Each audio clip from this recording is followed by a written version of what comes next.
Ready to go. Very good. Well, I want to welcome everybody to the Paladin Excellence in Coaching webinar series. We've been doing this now for a few months, and it has been quite popular. We've got all the recordings from our prior ones up on the website. If you go to paladinpointofsale.com/webinars, plural, you'll see those. My name is Charles Owen. I have been with Paladin about 8 years. My role here is I manage the business alliances for Paladin. And topic today is we're going to do is Unraveling the Mysteries of Inventory Control, Part 1. And this is Part 1 of a series of 3 parts. And I'm very excited about this today. And this is a great segue into what we have coming up in the future, which we're going to talk about suggested ordering, as well as the dashboards, which you should all have in your system today. We've upgraded to the new release, and that new release, when you go into inventory control, will show you the Paladin Insight, we're naming it. But today's discussion is going to be about how do we get started in inventory control. What's the first thing that we have to do? A number of us, we buy the Paladin system, we get it in place, and we start using it for checkout. We use it for some of the reports. We use it for statements and that sort of thing. But we're not all taking that next step to really leveraging Paladin to maintain control of your inventory, bringing that balance of reduction in outs and bringing down the overstock so that you're more profitable. And that's what this presentation is about today. It's how we get started. And it's going to be pretty quick and painless. I am being assisted by Chad. He is going to be taking any questions, so feel free to text in questions to us. Everybody's in mute mode right now, listen-only mode. And as I mentioned, at the end of this presentation or in the next couple of days, you'll be able to go to the webinar site and see this recording. So let's go ahead and get started, shall we? So the first slide here is about the agenda. So I'm going to go over a few slides, and we're going to bring up Paladin. I'm going to show you some examples here. And I'm going to go through these kind of fast because, we've got 25, 30 minutes here. I don't want to waste everybody's time. And you can always go back and look at the material. So I apologize if I go a little bit too fast, but I just want to, get the point across, and then we can, dissect it later at a later date. Okay, so the agenda is we're going to define what are the goals. We're going to figure that out. We're going to find the starting place, discover where we begin, right? And that's in starting with location codes and departments typically is how you begin to take control of your inventory. And then how to accomplish generating the suggested ordering. That is where all the magic happens, right? All the algorithms are built to look at our pattern of sales so that we can accomplish the forecasting of what we need to order to reduce outs and bring down overstock. All right, and then we'll go into a quick Paladin point of sale demonstration. So the goals are simple, right? It's just we need to take better control of inventory in our store. And the goal of this presentation is to help simplify how we get that accomplished, how we streamline the ordering process. We'll also be discussing, because we will get into the suggested ordering and how that's achieved. Beyond that, I want everybody to kind of walk away with a basic understanding of inventory control and to know that you can start practicing this today. So finding the starting point, where do we start? Well, it's interesting. I get a lot of comments from folks that have tried this in the past with other point-of-sale systems, and they're very discouraged because they've attempted it and it has not been successful. And primarily that is because most of the other systems out there have a fixed minimum and a fixed maximum, and that doesn't always fulfill the demand of the customer. So don't be discouraged. You can make it successful with Paladin, and this is how you start that process. And you can do that as of today, all right? First thing you want to do, though, is define your goals and create a plan. it could be a simple one-pager, 2 sentences, a couple of bullets. Just let's put something in writing and march to that plan.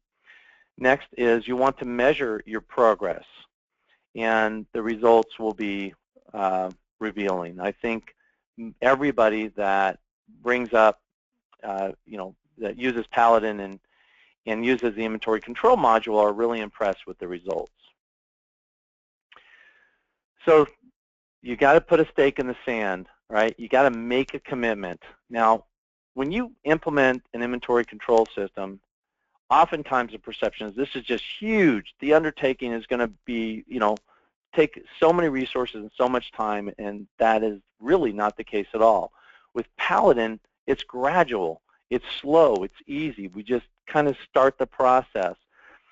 You've got to have support from your team members, so get the other guys on board and document your process and be consistent about this, and within a very short period of time, weeks, months, or whatever you need, you will have full inventory control using Paladin. All right, so where do we begin? So I always tell people, just create a planogram in your store. There's a couple of different ways we can start with this, with generating suggested ordering and leveraging inventory.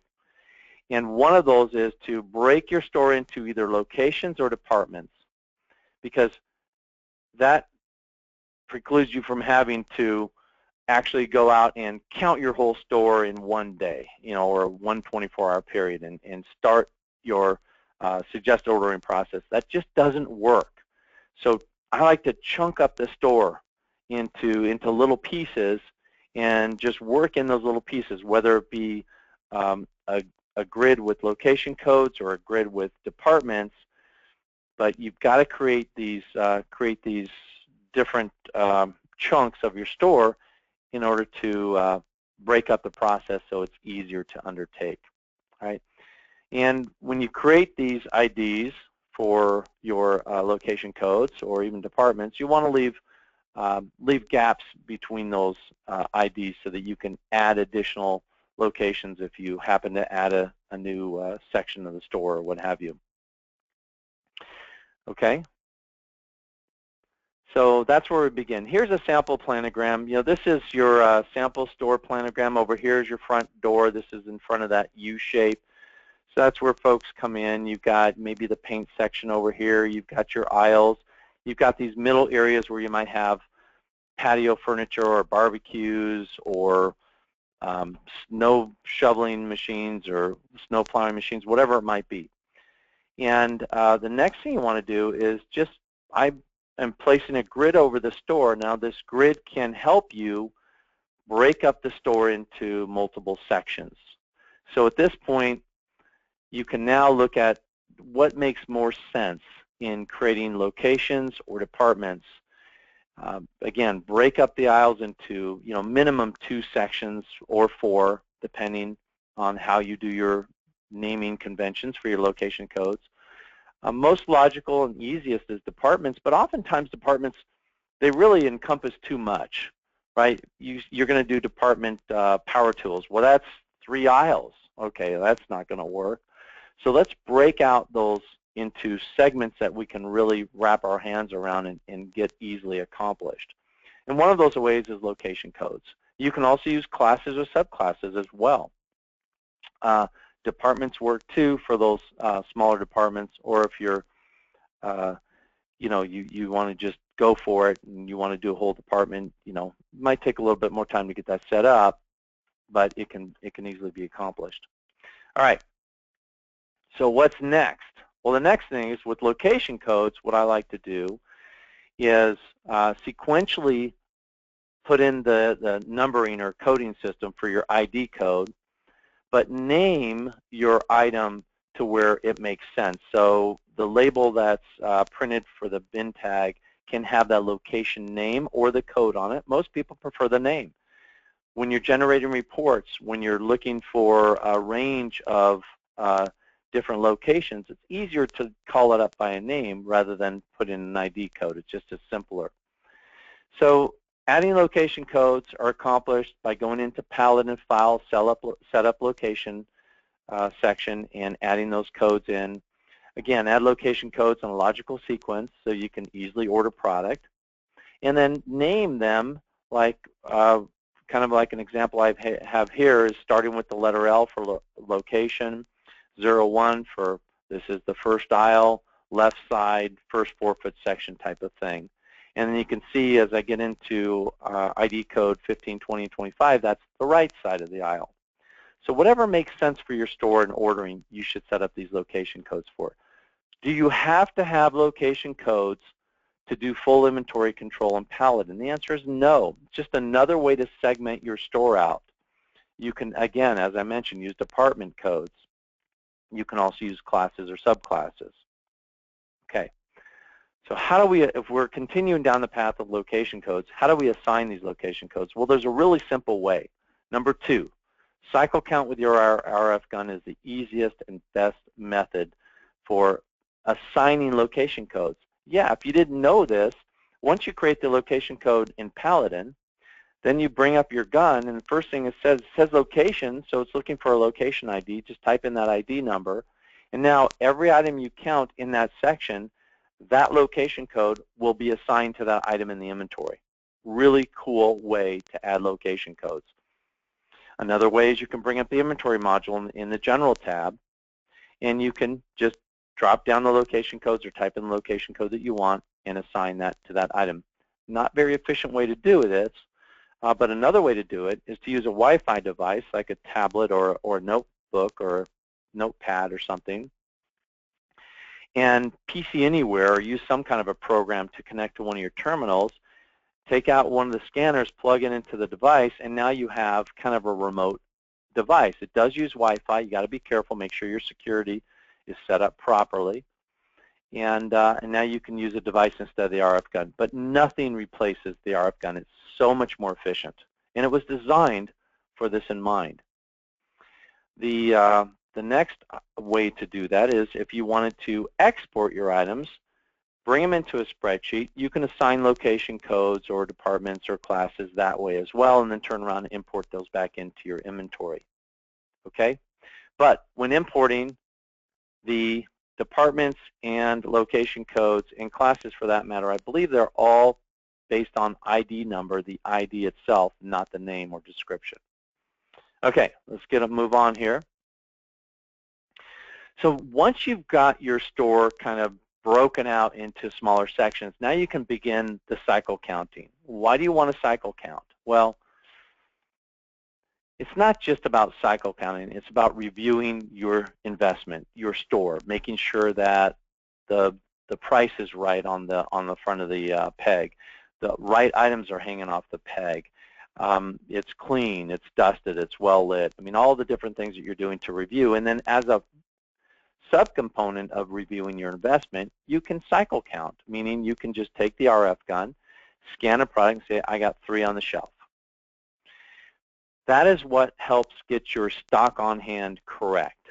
And stock on hand has to be correct, or it's best if it's correct, when you're running your suggested order, because that is the biggest component that's used in defining defining what you're going to need to order for that product, right? So if it says I have minus 30 and I'm trying to order some through suggested ordering, it's going to order, like it's 0. But if you have 10 on the shelf and you actually have 40 as in your stock on hand, it's not going to order any. So there's problems when your stock on hand isn't right. So that's the reason we do the cycle counting. Does your whole store have to be cycle counted? No. Only the section that you've broken out, determined, and decided to do as your first pass at implementing the suggested ordering. All right, so you can progress through your store at your pace, but day 1, today, if you have a 4-foot section that you've counted, you've assigned location codes, or it's one small department, you can begin doing suggested orders for that section today. Meaning what? Meaning you don't have to walk the aisle. You don't have to take the gun and scan the aisle, or take a tablet and walk around and write down what you need and rekey it into the system. You don't need to do any of that if you're using suggested ordering. It also, not only does it does it increase your efficiencies and reduce your time it takes to put your order through, but it just ties everything together, and it leverages those algorithms so that you will run out of less product and have less overstock. Again, the holy grail of the Paladin point-of-sale system is leveraging our pattern recognition technology to forecast what you need based on a demand, not based on a fixed min and a fixed max. All right, so we're almost through this. So now you're ready to perform your suggested ordering, right, in that location that you've counted. And once you begin this process, you just keep adding section after section after section on a daily, weekly, whatever basis, and all of a sudden now you've got a whole aisle you don't have to count anymore. You don't have to, well, you should count as a good practice, you know, every 6 months or less. But you don't have to walk the store anymore. Now you can take the suggested order. You can sort it however you want, by location, or you can sort it by department, or you can sort it by you know, the highest dollar items up to the top, that sort of thing. And you can use it as a spot check, but no longer are you having to walk your aisles and shoot for outs on a daily basis. You're streamlining that ordering process. It's where you want to be with Paladin, particularly in those hardware hardware stores and in those pharmacies. You have a huge over-the-counter section. So we're talking in hardware, it could be 20 to 40,000 different items. That's just impossible to maintain and do in an efficient, quick manner unless you're actually leveraging the power of technology. Okay, so that ends this presentation. I'm going to go into the Pallet and Product now and kind of show you a little bit how to do some of these things in Paladin.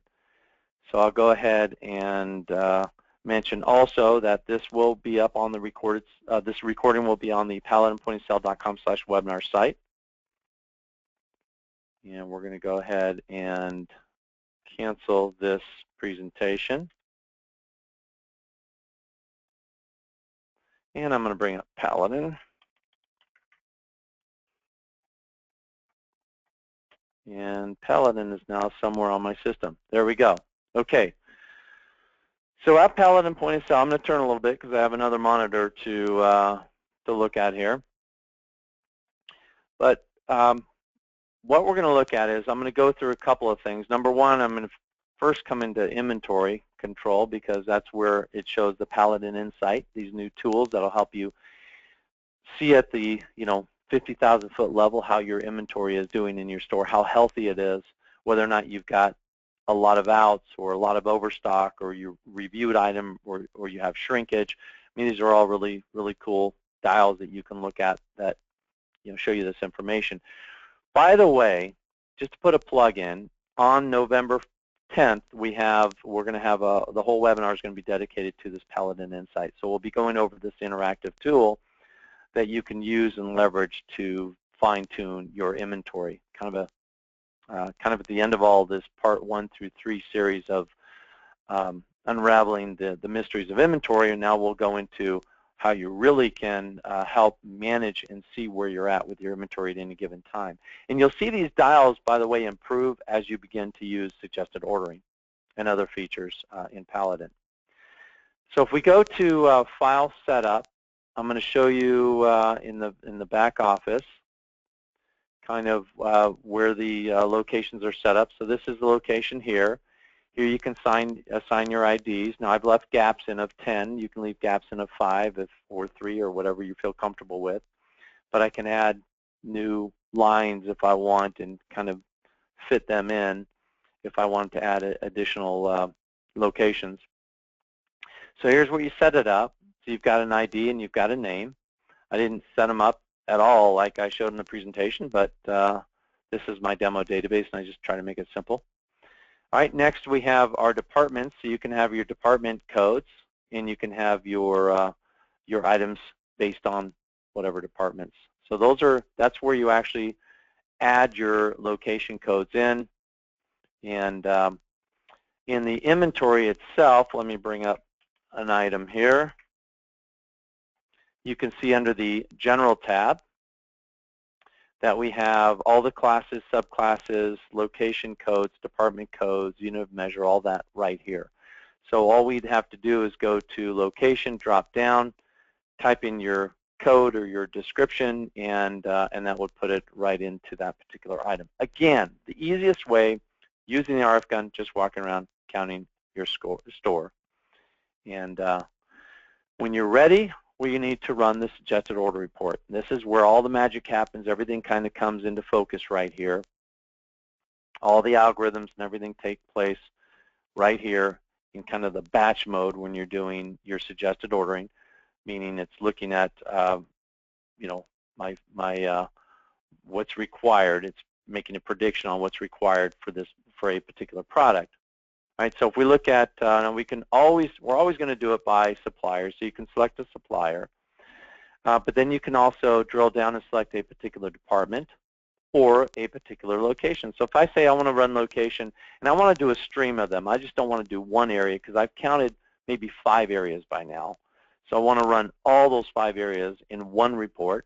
So you just start at the 10 and you go all the way down to, let's say I'm going to go to the yard item. So I'm going from ID 10 to ID 40, or this aisle out to the yard. Okay. All you need to do when running suggested ordering is determine the depth of your stock, and that's it. Everything else is taken care of. So you just need to say, do I want 7 days worth of stock? Do I want 14? Do I want 10? And this you can play with. You can do what if scenarios here. You can say, well, how much money is in the budget for this week for ordering? Is it a limited amount? So let's just do 5 or 7 days, or do we have a lot in the budget this week to really stock up? Or am I taking a vacation for 2 weeks? I want to make sure they have plenty of items on the shelf and don't run out. You can bump that number up. But the nice thing is you can just come down here and hit Run Report. As I mentioned before I do that, you can also sort by location code, extended cost, and department is not in here. So you can sort by, in this case, it would be location or extended cost. Anyway, I'll sort by extended cost. That's just in descending, which bubbles up the high-ticket items to the top, which are those items that are going to greatly or mostly influence my order.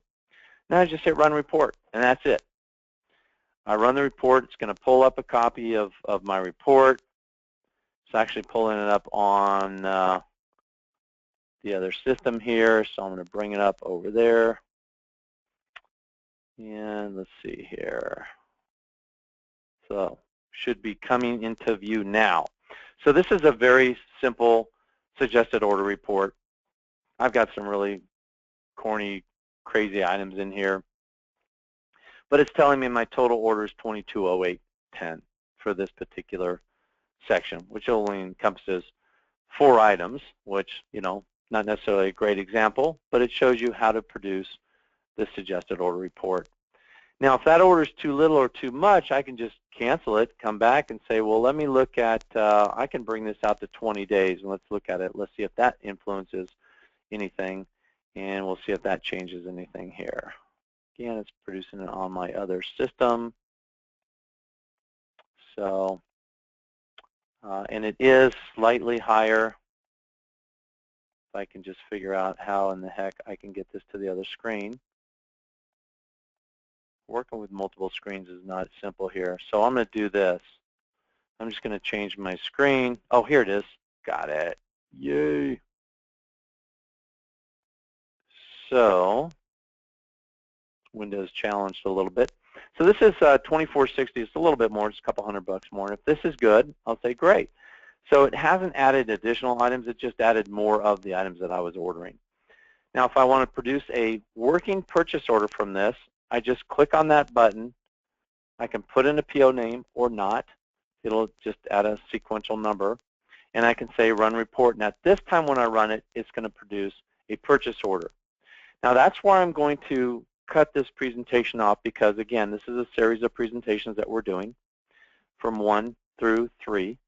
And actually, last week was a great predecessor or segue into this particular one because it was, I think it was something to do with unraveling the secrets of inventory, meaning there are some reports that you can produce that are able to show you exactly how you're doing with your inventory. Now, with the Paladin Insight coming into tune, those are still relevant, but less relevant because you have a real-time interactive system to look at. So I'm going to go ahead and sign off, but before I do, I want to ask Chad if there are any questions that came in, or do we need to unmute folks? Sure. What's going on?